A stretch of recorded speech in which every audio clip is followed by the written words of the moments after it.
Thank you. Good morning, everybody. Thank you, Deepanjan. It's indeed a privilege to be a part of this IC. Mitomycin C has been used extensively over the years as the antifibrotic adjunct with glaucoma filtration surgery. But in spite of that, till date, we really need to be judicious with mitomycin C because we are yet to find out that optical dose delivery protocol which will give us maximum therapeutic benefit with no serious complications like scleral thinning, very thin blebs with potential of leaking, hypotony. Today, mitomycin C is maximally applied with the help of soap sponges over the intended area of filtration site. Can you make it full screen, Sujandadi? Full screen? Full screen. Yes? Yeah, thank you. So studies as early as 1998, studies have been done to show the delivery of the drug in fluid delivery system was done with the help of Vexel sponges, and dry filtered paper was used, partially hydrated, sometimes dry, to simulate episcleral tissue. And they showed that the maximum delivery of the drug was done within the first 15 to 30 seconds, and then it gradually plateaued over around 3 minutes. But if the sponges were changed at every 1 minute, then the delivery system, the delivery was much higher than if it was done with one single sponge. The hydration of the filter paper also made a difference to the amount of drug delivery. Further studies have now have also shown, and now it has been, the norm is to apply mitomycin C from 1 to 3 minutes, depending upon the patient, depending upon the surgeon. But it has been seen that application of mitomycin C beyond 3 minutes does not give any significant therapeutic benefit. Now, once the mitomycin C has been applied, what is the actual amount that is delivered? Sponge delivery variables, tissue levels with 5-fluorouracil was studied by Mark R. Williams, and they used porcine eyes where they applied the drug at 2 and also studied 1 and 3. So 3 areas were studied from porcine eyes, the sclera and the conjunctival levels of the blood of the drug after delivery. What they showed was they used 2 sizes of sponge, 7x4 and 3.5 into 2. But they showed that in the conjunctiva and in the sclera, there was no significant difference of the drug level in spite of using sponges of different sizes. But what they showed was that the material of sponge made a difference in their study. The Vexel and Merocel sponges, which we commonly use here, more or less delivered the same amount of drug in the same time, whereas the Altumet sponges that they used delivered more than twice the amount of drug within the same time. So material of the sponge along with duration of exposure were 2 variables that were seen to play a role in drug delivery. But what was interesting is that this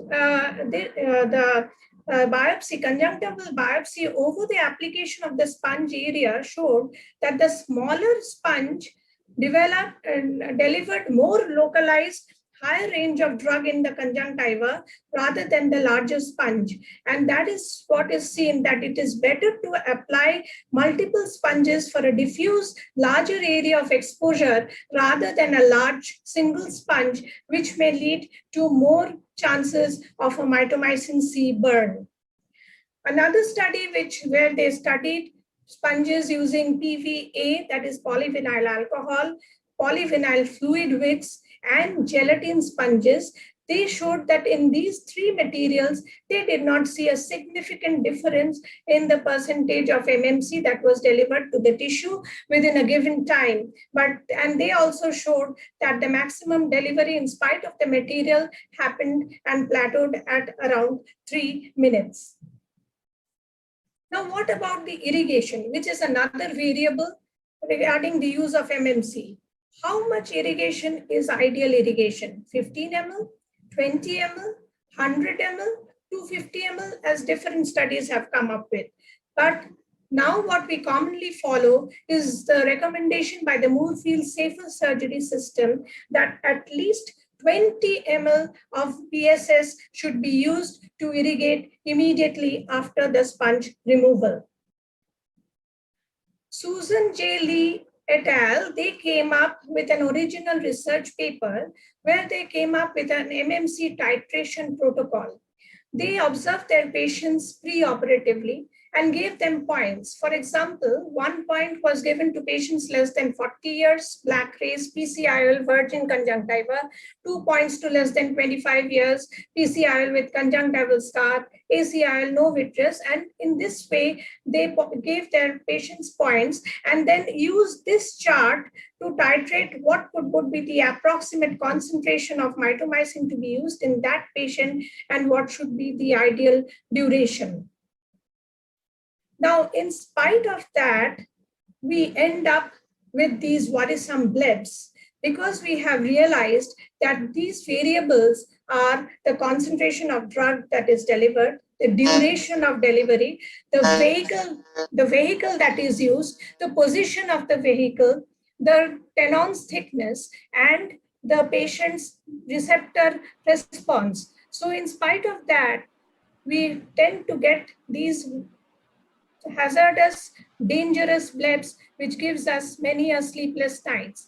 To overcome this, the newer trend has been to inject antimetabolite mitomycin C intratenon. The dose that is followed is 10 mg or 20 mg according to the surgeon choice. And Dr. I.K. Ahmed, who is a major proponent of this technique, has been doing it for 10 years plus and says that it has the benefit of being able to deliver the exact amount of MMC that we want. We can give a consistent dosing, and we can cover a wider and more diffuse area as this ICG stained, ICG mixed mitomycin C gives us. So the current antifibrotics that we use are the steroids, NSAIDs, 5-FU, MMC, most commonly, anti-VEGFs in some cases, but are helping us to modify our wound healing. But we are looking forward to the more promising elements, the growth factor beta family, the matrix metalloprotein inhibitors, to give us maybe more promising drugs in the future. Thank you.